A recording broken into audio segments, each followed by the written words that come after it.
제가 당 대표가 되어서 해야 될 역할을 이야기하신 거나 이제 비슷하다고 봅니다.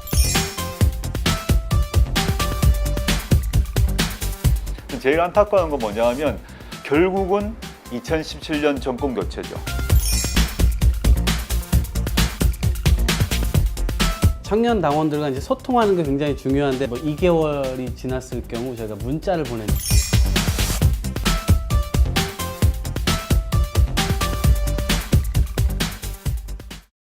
저희 이제 이게 마이상곤 텔레비전이라고 해가지고 그냥 부담 없이 봐주시면 좋을 것 같아요. 위원장님께서 또 당대표 출마를 직접 언급하셨고 그래서 양력에 대해서 또 많은 분들이 궁금해하고 계실 것 같아요. 제가 잠깐 소개를 드리도록 하겠습니다. 광주 출생이시고요. 광주 제1고등학교 졸업, 서울대학교 졸업하셨고 1995년에 민주화를 위한 전국교수협의회 여기에서 상임의장을 하셨네요. 요때 전두환 노태우 구속을 또 주도하시고요. 네, 이것도 좀 내용은 궁금하네요.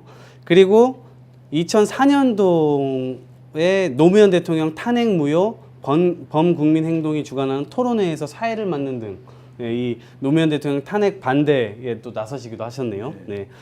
그리고 2009년 범민주 단일 후보로 교육감에 출마하셨었죠. 그때 굉장히 이슈화를 시키셨던 무상급식, 그래서 보편적 이슈를 통해서 당선이 또 되셨고 2010년 그 이듬해에 있었던 지방선거 도 역시 야권의 약진에 굉장히 큰 역할을 하셨습니다.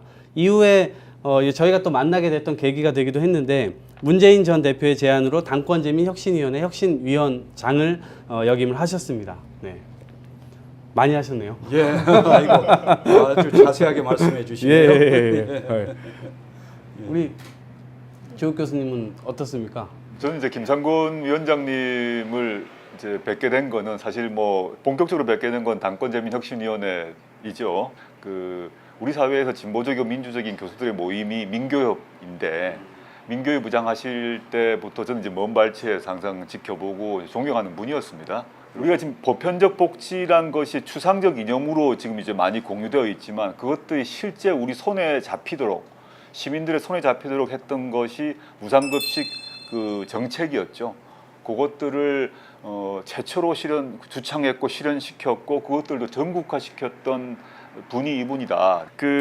아까도 우리 이동학 의원께서 소개를 했습니다만 2004년 당시 이제 교수노조 위원장이셨는데 교수노조 위원장으로 계시면서 노무현 대통령 탄핵을 이제 탄핵 반대 운동을 아주 뭐 강하게 이제 추진하셨고 했습니다만 그때 노무현 대통령이 만들고자 했던 게 사람 사는 세상이 아니겠습니까?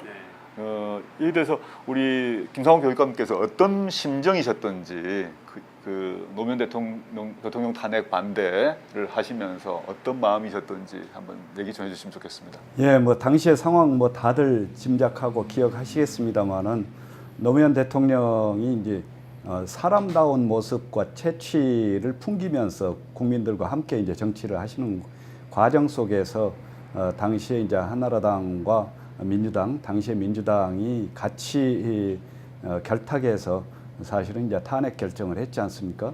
실제 그런 탄핵 결정이 나니까 들불같이 국민들의 이제 반대가 일어나고 촛불 시위가 매일같이 진행되고 갖가지 활동들을 통해서 탄핵 결정한 부분들은 이제 비판하고 이제 이래 왔죠. 그래서 이제 저도 그때 당시 이제 교수노조 위원장으로서 또 학자로서 이것에 대해서 이제 제대로 판단하고 그 판단에 따라서 이제 우리도 나아가야 되겠다 하는 이제 결정을 하고요. 정말로 우리 국민들께서 참 지도자를 알아보고 계시는구나. 그리고 그 지도자를 평소에는 하는 일에 대해서 이제 일정한 비판은 하더라도 그러나 그 지도자를 보호하고 지켜내고자 하는 그런 마음은 모두가 일치되고 있구나 하는 그런 느낌들을 강하게 가졌습니다.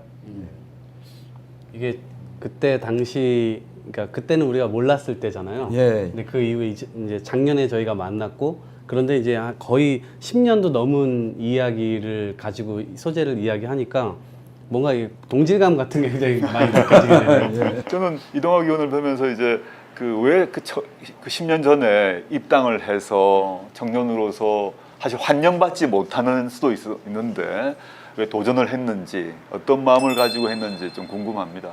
저는 사실은 고등학교 3학년 때 처음 정치인의 이름을 들었어요. 노무현이라고 하는 정치인이었어요. 그때가 2000년도였는데 노사모가 대전에서 처음 태동을 했거든요. 그때 굉장히 열심히 참여하는 이 친구가 제 친구였어요. 군대를 갔다 와서 누군가에게 아르바이트 제안을 받았어요. 그래서 의자 나르는 아르바이트라는 거예요, 행사장에서. 근데 딱 갔는데 창당대회장인 거예요. 열린우리당 창당대회장. 그래서 의자를 나르다가 거기에서 이게 사람 사는 세상을 만들어 보자, 뭐 상식이 통하는 세상, 뭐 이런 구호들이 귀에 쏙쏙 박히더라고요. 그래서 바로 그냥 입당을 그 자리에 썼어요. 그러면서 이제 당 생활을 하다 보니까 저와 같은 청년들의 목소리가 이 당에 이야기될 만한 테이블 같은 게 없는 거예요. 구조 자체가. 그래서 이거를 좀 바꾸고 싶다, 그런 생각이 들어서 당에 계속해서 이제 있으면서 청년들의 목소리를 받아들일 수 있을 만한 이런 위원회를 만들기 위해서 노력을 했고, 그 과정에서 이제 대학생위원회라는 게 이거 만드는데 한 7년 걸렸어요. 네, 그래서 7년이 걸려서 이거 만들었고, 그 이후에는 이제 청년위원회에 넘어와서 계속해서 이제 활동을 하고 있죠. 네. 예. 당원 생활이 저보다 한 대여섯 배는 많아요. 존경합니다. 아니에요. 근데 이게 많은 당원분들께서 느끼시는 거겠지만 화가 날 때도 많고, 왜 우리 당이 이것밖에 못하지? 뭐 이럴 때가 굉장히 많은 것 같아요. 저도 그랬고. 근데 지금 현재 우리가 쭉 제가 13년 동안 봐오면 당이 당원들에게 딱 3가지 키워드로 딱 요약이 되는 것 같아요. 해달라, 와달라, 봐달라. 이 3가지를 당원들에게 요구를 해요. 그러니까 주로 당원들을 동원하기에 이렇게 바빴던 거죠. 그리고 당원들 스스로도 이런 게 마음에 들지 않지만 어쨌든 우리 이겨야 되니까. 그래서 어쩔 수 없이 막 이렇게 왔었던 것. 그래서 이게 이게 당내 민주화라고 하나요? 네, 지금 말씀하신 3가지, 해달라, 와달라, 봐달라. 그걸 이제 저희가 혁신위원회 할 때도 그렇습니다. 그렇고, 그 전에도 이제 제가 예. 당원들을 볼 때는 이제 그런 그 불평과 하소연을 많이 하시는 걸 봤는데, 정말로 말씀대로 이제 당내 민주화가 제대로 돼 있지 않다 보니까 그야말로 이제 동원 대상, 그렇죠. 의무만 있는 그런 당원, 이렇게 이제 규정지어서 참으로 안타까운 상황이죠. 조국 교수님께서는 우리 특히 더불어민주당에 요구하시는 것, 그 다음에 비판하시는 것, 이렇게 방향을 제시하시는 것, 페이스북에서 주로 많이 하시고 언론 인터뷰를 통해서도 많이 하시는데, 지금의 이제 상황에 대해서 어떻게 평가하시고 또 길은 어떻게 가야 된다고 보세요? 전 두 분과 다르게 당원이 아니지 않습니까? 약간 자유로운 측면이 있죠. 근데 저는 이제 아까 얘기했습니다마는 그 김대중 노무현 정부의 성과를 이어받고 한계는 극복하는 것이 우리 사회 모든 그 사람들의 과제다라고 생각을 하고 있는데, 민생복지 문제, 경제민주화, 한반도 평화공존 및 공영, 이게 축인데 이른바 보수 정권이라고 하는 이명박 박근혜 정권 이후에 이 2가지가 모두 무너지고 있다라고 생각합니다. 이걸 다시 세우는 것이 저 같은 이제 학자, 지식인으로서의 임무라고 생각하고, 더민주가 많은 문제점이 있음에도 불구하고 이 2가지 문제를 해결하기 위해서 더민주가 정말 제1야당으로서 제일 잘해주길 바라고 있고, 제가 여러 가지 뭐 쓴소리도 하고 뭐 잘난 체 하는 것처럼 보이는 몇 마디를 하는 이유가 결국은 2017년 정권 교체죠. 모든 것이 아직까지도 남아있는 게 개파의 잔재가 남아있다는 것이고요. 개파 그 이전보다 많이 옅어졌습니다. 그렇지만 아직 남아있다는 것이고, 두 번째는 밑으로부터의 당원 민주주의가 약하다는 것입니다. 지난 혁신위원회 활동을 통해서 많이 개선되고 또 10만 온라인 당원이 가입하면서 또 많이 바뀌었습니다만은, 이 바뀌는 것들 흐름을 더 강하고 더 빠르게 해야 되는 것이 더민주가 중심이 되어서 17년, 18년의 변화를 이룰 수 있지 않을까 생각하고 있습니다. 기본적으로 모두 다 동의하고요. 그리고 어떻게 보면 이제 조국 교수님이 제가 당 대표가 되어서 해야 될 역할을 이야기하신 거나 이제 비슷하다고 봅니다. 그래서 거기에 이제 덧붙인다면은 우리가 혁신위원회를 하면서 바로 이 민생복지 중심 정당으로 이제 만들면서 다른 한편으로는 또 자치분권이 활발하게 전개될 수 있는 그런 정당을 지향했지 않습니까? 그래서 우리 뭐 지방자치가 활성화될 뿐만 아니라 우리 정당이 지방자치의 활성화를 앞서서 이끌고 또 뒷받침해야 된다라고 생각을 하는데 그런 이제 민생복지 정당, 자치분권 정당 거기에 이제 덧붙여서 실은 아까 10만 온라인 당원 이야기도 하셨습니다마는 바로 당원들이 소통을 활발하게 할 수 있는 그런 디지털 정당, 온라인 정당이 되게 하기 위해서 플랫폼 정당의 모양을 갖추고 내용을 채워야 된다 이렇게 이제 생각을 하는데 그러면서도 이제 우리 당은 야권의 어떻게 보면 이제 맏형이지 않습니까? 그러니까 지금 분화되어 있는 야권이 하나로 모이고 그리고 공조할 수 있는 체제를 우리가 갖추도록 하고 이끌도록 해야 된다라는 생각을 합니다. 그래서 그런 의미에서 이제 당장 통합이라는 것은 어렵지만은 그러나 이제 연합하고 연대할 수 있는 정당의 모습을 우리가 갖추는 게 필요하다. 이렇게 이제 네 가지 면에서 우리 정당이 지향하고 우리 정당이 그런 것들을 채워 나간다면은 더불어민주당이 국민들이 바라는 내년의 정권 교체를 해낼 수 있는 역량이 있다라고 국민들이 인정해 주실 수 있다.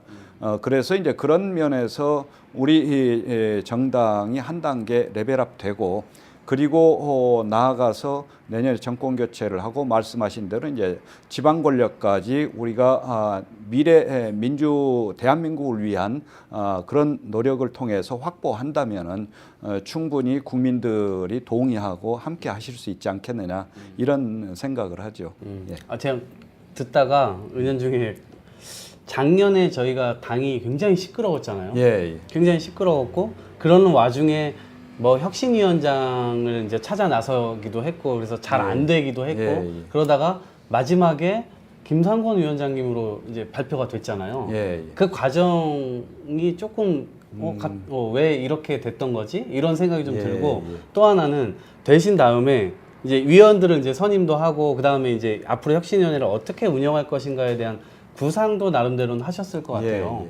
그런 부분들이 조금 예, 갑자기 예. 궁금해지네요. 그런 말씀은 이제 네. 그동안엔 드리지는 않았는데 여쭤보시니까 요거 문재인 대표께서 뭘 하시던가요? 이렇게 전화해가지고 아니 문재인 대표께서 이제 어느 날 전화를 하셔가지고 5월 중순입니다. 전화를 하셔가지고 우리 당이 힘들고 어려운데 혁신위원장을 좀 맡아 주셔야 되겠다. 그래서 이제 저는 약간 당혹스럽기도 하고 그리고 의외의 이제 제안이기도 하고 그래서 그건 뭐 쉽게 결정할 수 있는 문제가 아닌데 제가 맡기가 적절한지 모르겠습니다 하고 이제 말씀드렸고요. 근데 이제 그러자 문재인 대표께서 지금 당이 엄청나게 어려운 상황이다. 근데 그 혁신위원장을 다른 사람들이 안 하려고 한다. 언론에서 보다시피 안 하려고 한다. 그래서 이제 최고위원회에서 찾다 보니까 이제 내가 추천되고 최고위원들께서 이제 나한테 부탁을 하는 것으로 이제 그렇게 결정을 했노라. 그렇게 이제 말씀을 하셔서 그때 문 대표께서 당장 그날 중으로 좀 결정을 해주면 좋겠다고 그러셨어요.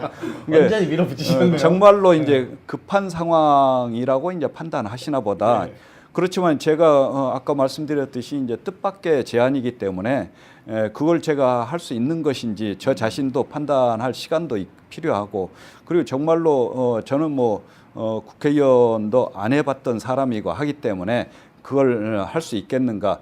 아무리 제가 이제 경영학으로 이제 조직론 전공이지만은 그리고 이제 교육을 혁신한 실적을 가지고 있지만은 과연 이 정당 혁신을 해낼 수 있겠는가 하는 것도 판단을 해야 돼서 조금 여유를 주십시오. 그러니까 바로 그날 결정을 하라고 하시고 이제 여유를 주십사 했더니 이제 그날 밤에 또 다시 전화를 주셨어요. 전화를 주셔가지고 당장 좀 보자. 하고 하셔서 그날 이제 일정이 있어서 이제 다른 데 갔다가 밤 늦게 오는 날이었는데 늦게라도 이제 좋으시다고 해서 이제 그날 뵀었죠.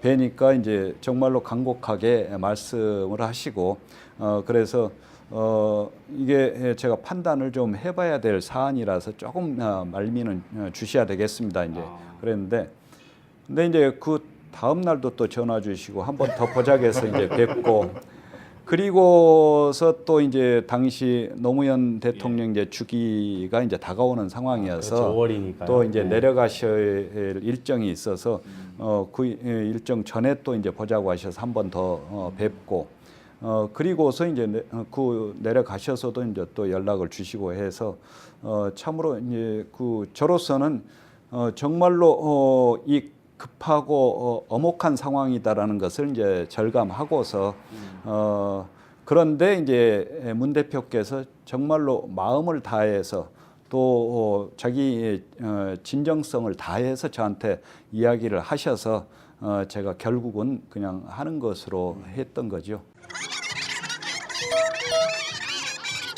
그 전에도 한 6차례인가 7차례인가 혁신위원회가 있었죠. 근데 이제 의원들께서 많이 참여하고 그랬는데 그때 제 생각이 좀 이번에는 혁신위원회가 의원들이 다수가 아니라 각 부문에 계신 분들이 다 참여할 수 있도록 하는 게 좋겠다. 그렇게 이제 생각을 해서 우리 이제 조국 교수님을 비롯해서 교수님들 2분 이렇게 하고 그리고 이제 우리 당 내에서도 의원은 한 분만 하고 가장 좀 우리 촉망받는 분 또 유능한 분으로 한 분만 하고 그러면서 이제 원회에서도 하고 또 기초자치단체에서도 하고 그리고 청년에서도 하시고 이렇게 구상을 하면서 이제 사람을 찾는데 제가 이제 그동안에 그런 역할을 해본 게 없기 때문에 정말로 짧은 시간 동안에 찾는데 쉽지는 않았습니다만은 그러나 이제 좋은 분들이 보석같이 계시더라고요. 그래서 우리 혁신위원회가 꾸려졌던 겁니다. 예. 그때 뭐 어떻게 생각하세요? 저는 팀워크가 좀 잘 맞았다고 생각했는데 호흡이 좋았죠? 예. 많이 싸우기도 했지만 그래도 다 논쟁도 많이 했고 이견도 있었습니다만은 잘 마무리해서 최종안이 만들어졌을 때는 모두가 동의하고 이렇게 그걸 기초로 혁신위와 오히려 이제 혁신위에 반대하는 분들과 논쟁이 벌어지는 일이 벌어졌지 않습니까? 결국 최종적으로 보게 되면 당헌 당규를 바꾸는 권한을 위임받았기 때문에 당무위 중앙위를 통해서 결국은 다 거의 뭐 만장일치로 통과되었기 때문에 그 점에 있어서는 혁신위는 참 성공을 한 것 같고요. 또 혁신위 안에서도 많은 논쟁이 있었지만 그런 과정에서 서로를 많이 알게 되고 또 성과를 많이 거뒀다 생각합니다. 지금 말씀하신 걸 듣고 생각났는데 그때 이제 문 대표가 강하게 요청을 했을 때 제가 2가지 조건을 제시했습니다. 예. 하나는 혁신위원회 구성이라든가 운영과 관련해서는 혁신위원장께 모든 권한을 주십시오. 그리고 이제 우리가 만든 혁신안은 당헌 당규로 만들어질 수 있도록 대표께서 보장을 하십시오. 이 2가지 조건을 제시했습니다.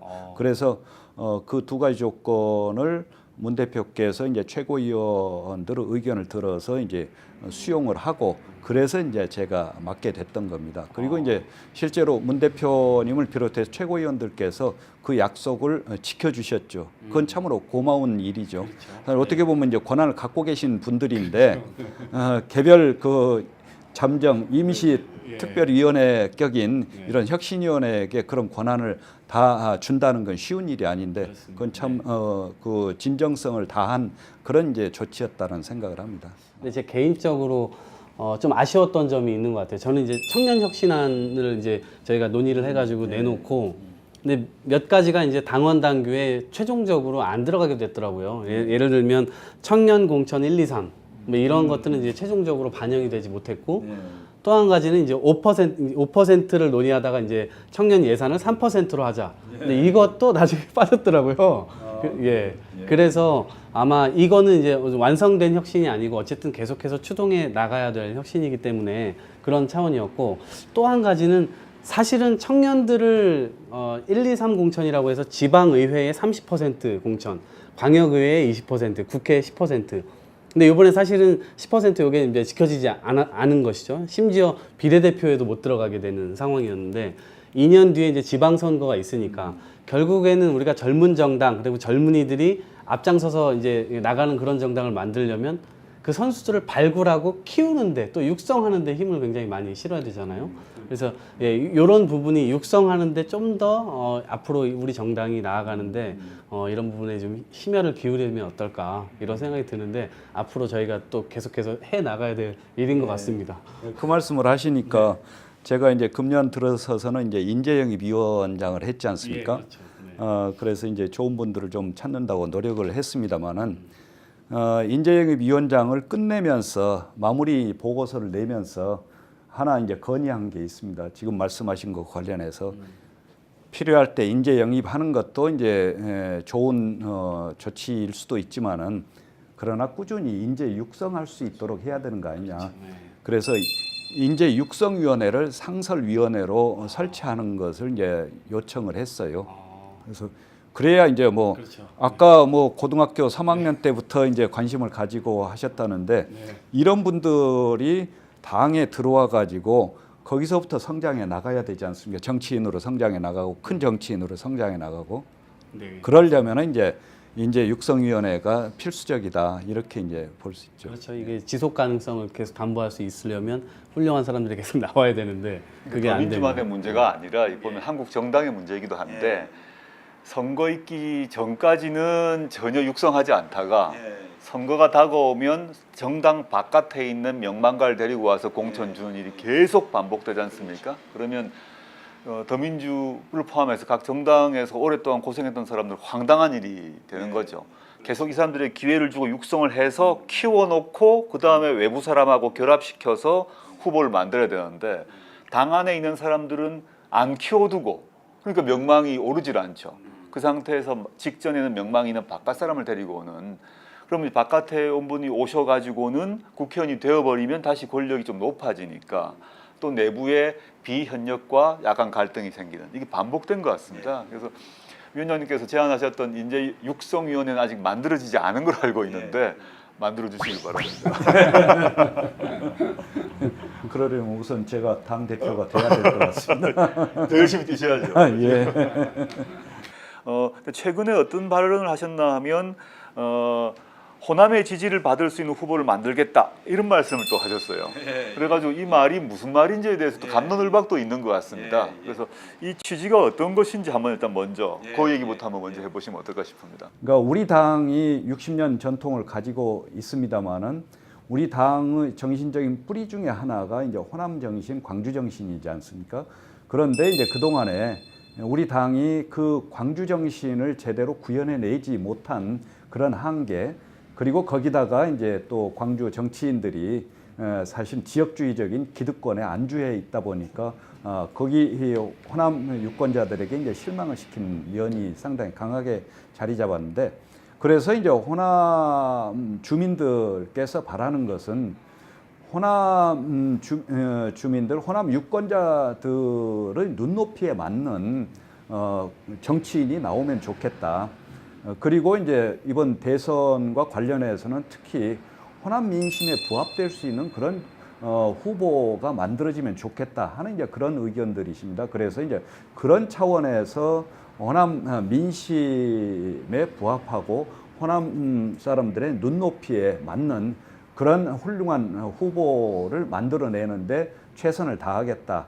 그리고 이제 앞으로는 호남에서도 유력한 대권 후보가 나올 수 있도록 그렇게 정치인들을 키워나가겠다. 이런 취지가 이제 다분히 같이 섞여 있습니다. 질문이 몇 개 들어와 있는데요. 김상곤 후보님, 선의의 경쟁자인 추미애 의원과 차이점이 있으시다면 어떤 부분이 그러신가요? 라는 질문이 들어와 있습니다. 네. 추미애 의원님 그 의정 활동 오래 하시고 또 훌륭한 분이죠. 그런데 이제 한국 정치의 한계가 여의도 정치에 머물러 있다는 것이라고 이제 볼 수 있는데, 그 여의도 정치에 머물러 있는 분하고 달리 저는 이제 그동안의 활동과 경력을 기반으로 해서 국민을 바라보는 또 국민 정치를 할 수 있는 그런 입장이다. 그리고 제가 이제 가지고 있는 역량이 바로 그러한 국민과 함께하는 정치를 해낼 수 있는 보다 시야도 넓고 깊이 있게 할 수 있는 그런 역량을 가지고 있다라고 이제 그렇게 말씀드리고 싶습니다. 예. 오늘 그 방송 지금 보시는 분들께서 질문을 댓글로 막 달아주시면 과감하게 저는 그냥 던지는 역할을 지금 맡았으니까요. 과감하게 던지겠습니다. 현재 더민주의 대권 후보 중에서 가장 강력한 후보는 문재인 후보로 모든 여론조사에서 나오는 것 같습니다. 최근에 이제 그 김창원 위원장님께서 그 친문, 비문, 반문 이런 얘기, 이런 프레임을 하게 되면 문재인 대표를 옥에 가두는 셈이다, 이런 발언을 하신 바 있습니다.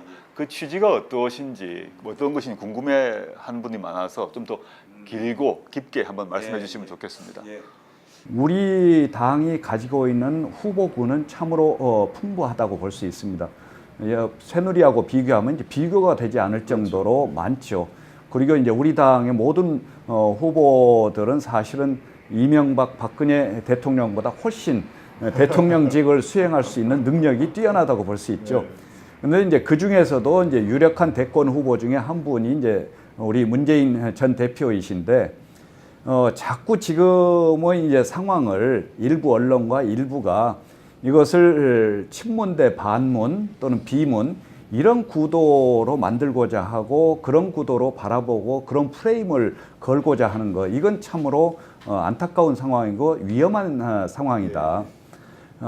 유력한 대권 후보인 문재인 후보를 중심으로 해서 그렇게 나눈다면은 문재인 후보도 지금에 만족하지 않고 더욱더 본인의 경쟁력을 키워 나가야 될 분인데, 그러한 확장성과 이제 진실성을 오히려 가두고 또 옥죄는 거 아니겠느냐, 이런 생각이 들어서 이제 드린 말씀이죠. 예.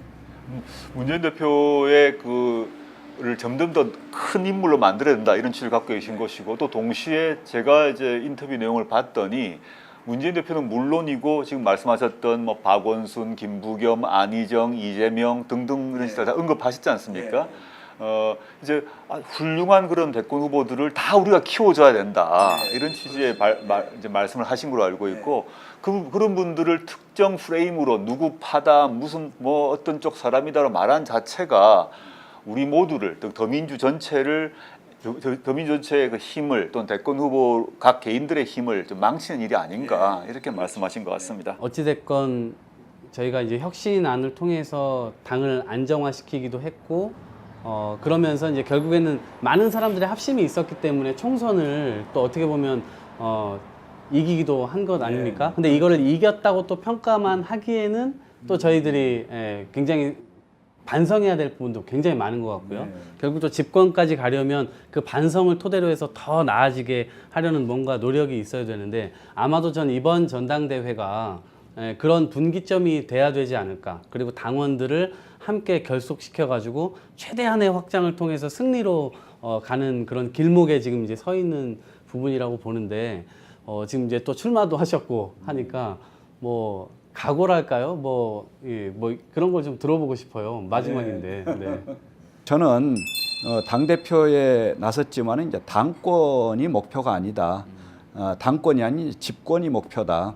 그리고 당권과 관련된 내 개인 정치를 할 생각은 추호도 없다. 그래서 이제 아무튼 2017년 대선에서 승리하기 위한 당대표가 되겠다. 그리고 이제 그걸 승리하려면은 우리 당 자체가 강한 정당이 돼야 되고, 후보도 아까도 이제 말씀드렸습니다마는 우리 당의 다양한 프로그램을 가동해서 경쟁력 있는 훌륭한 후보로 이제 만들어내는 그런 이제 당 대표가 되겠다. 그리고 이제 특히 예전에 그 간혹 대선 때 당 조직과 이제 대선 후보 조직이 따로따로 놀아서 여러 가지 누수 현상이 생긴 경우들이 꽤 있지 않습니까? 그래서 이제는 당 조직이 대선 후보 조직을 보완할 수 있도록, 기반이 될 수 있도록 철저하게 당 조직을 정비해서 대선 후보가 자기 능력을 충분히 발휘할 수 있도록 하겠다. 이런 취지에서 이제 제가 당 대표에 나오게 됐고요. 그리고 다른 하나는 현재 이제 우리 당이 가지고 있는 지향성이랄까 이런 것들이 사실 국민들이 보실 때는 이제 눈에 안 차죠. 아까 말씀하신 이제 민생복지 부분도 그렇고. 근데 그러나 이제 국민들을 어렵게 하고 힘들게 하는 것은 현재 이명박 박근혜 정권인데 이 정권이 저지르고 있는 일들을 적어도 막아내야 된다. 막아내면서 다음 정권 교체를 위한 역량을 우리가 갖고 있다는 걸 국민들에게 보여주는 게 필요하다. 그래서 가장 무엇보다 중요한 것은 지금 정권이 저지르고 있는 경제, 사회, 문화, 외교, 안보 이 모든 문제들에서 우리가 대안을 내고 잘못된 것을 바로잡을 수 있다는 것을 보여줘야 된다. 특히 이제 저는 경영학 전공 교수로서 제가 경제 경영과 관련해서 특히 잘못하는 것을 중심으로 해서 그동안에도 정책 제안을 많이 해왔습니다만은 이러한 부분에서 우리 당의 역량을 키우고 보여주고 그리고 대권을 향한 그 기반을 만들어내는 게 필요하다. 그것을 하면서 이제 실제 대권까지 갈 수 있는 그런 당 대표가 되겠다라는 게 이제 제가 생각하고 있는 부분입니다. 저도 한 가지 좀 여쭤보고 싶은데요. 아까 이제 말씀하셨듯이 지금 당원 생활한 지 13년, 거기에다가 이제 청년위원회도 한 7년 걸려서 만들었다고 하셨지 않습니까? 이제 지금 청년위원장 후보로 나서셨는데 우리 청년 당원들이 가장 지금 실망을 많이 하고 있지 않습니까? 이 청년 당원들의 실망을 좀 되돌리고 청년 당원들이 정말로 활성화될 수 있도록 하려면 어떻게 해야 된다고 생각하시나요? 저는 이렇게 생각해요. 청년 당원들과 이제 소통하는 게 굉장히 중요한데 말로만 이제 소통이라고 하고 실제 그걸 실천하지 않았던 것 같아요. 그래서 지방에 있는 당원들은 굉장히 소외감을 많이 느끼게 되고 수도권 중심으로 무언가 행사도 이루어지고 막 그런 참여를 하고 싶은데 너무 멀고 기차비 써야 되고 그래서 청년위원회 활동을 수도권 중심이 아니라 여기야 뭐 물론 계속해서 돌아가지만 지방 중심으로 옮겨야 되겠다. 그래서 이 지방의 당원들이 소외되지 않고 누군가 무시당한 느낌이 안 들도록 하는 것. 그래서 365일 24시간 청년 당원들과 함께 우리 이제 부당함 속에 놓여 있는 우리 국민 청년들에게 들어가서 그 문제점들을 좀 소상히 듣고 그걸 당으로 같이 가져와서 그거를 문제를 풀어 나가는. 그래서 사실은 청년위원회가 그동안 많은 이제 당원이 아닌 우리나라의 이제 많은 청년들의 이 부당하게 쌓여져 있는 문제를 애써 외면해 왔다고 해야 되나? 그걸 무신경했어요. 그래서 실제 청년들을 대변하는 청년위원회를 만들고 동시에 우리 당의 미래지 않습니까? 그래서 철저히 준비하고 공부할 수 있는 그런 조직으로 좀 만들어서 대선 승리에 반드시 좀 기여를 해야 되겠다 이런 생각을 갖고 있습니다. 네, 맞습니다. 저희가 이런 방송 처음인데 질문을 저한테 하실 줄 몰랐네요. 네, 감사합니다. 네, 우리 조 교수님 오늘 해보셨는데 어떠신가요? 오늘 뭐 위원장님 모시고 당대표 출마의 소감 또 의지 그리고 이제 어떤 그 비전을 갖고 계신지 들어봐서 참 좋고요. 이번 기회에 위원장님께서 열심히 뛰셔가지고 지금 생각하셨던 그 비전과 구상을 한번 실천해서 더 민주란 정당도 바꿔지고 그 다음에 17년, 18년 우리나라 전체가 바뀌는 그런 계기가 됐으면 좋겠습니다. 네, 오늘 또 위원장님은 어떠셨나요? 당 대표로 나서서 처음 이런 자리에 와서 정말 이제 좋았고요. 근데 이제 저로서는 지금 말씀하신 대로 정말로 우리 당이 국민들이 바라는 정당으로 변화되어서 국민들과 함께 우리 정치 좋게 만들고 국민들이 다들 편안하고 행복하게 살 수 있도록 하는데 크게 기여할 수 있으면 좋겠다. 그걸 위해서 저도 모든 것을 바칠 수 있으면 좋겠다. 이제 그런 생각입니다. 네, 저희가 한 50여 분 조금 안 된 것 같아요. 그런데 이제 마칠 시간인데 저는 이제 우리 사회가 굉장히 불공정하다, 불공평하다 이러한 세상으로 계속해서 가고 있는데 굉장히 차가워지는 것 같아요. 결국 정치가 사람들의 어려운 문제를 풀어내는 것이고 그 갈등을 해결하는 것이라면 사람들 옆으로 좀 더 갈 수 있었으면 좋겠다. 그래서 더불어민주당이 더 가까이 가는데 그런 역할을 해주시리라 믿고 결국 중요한 것은 지금 이런 세상을 만들어 놓은 그 사람들과 우리가 대적해서 이길 수 있어야 되는 것 아닙니까? 그래서 가장 강력한 후보를 뽑고 그 후보를 지켜내고 그리고 그 후보를 통해서 더 많이 확장해서 반드시 집권할 수 있는 그런 정당이 되기를 소망해 봅니다. 김상곤 위원장님 잘해 주실 수 있죠? 예, 그렇게 끝까지 하겠습니다. 최선을 다해 주시고 예, 열심히 해 주시기 바랍니다. 예, 네. 감사합니다. 고맙습니다. 예. 박수로 마실까요? 예. 네, 고맙습니다. 고맙습니다.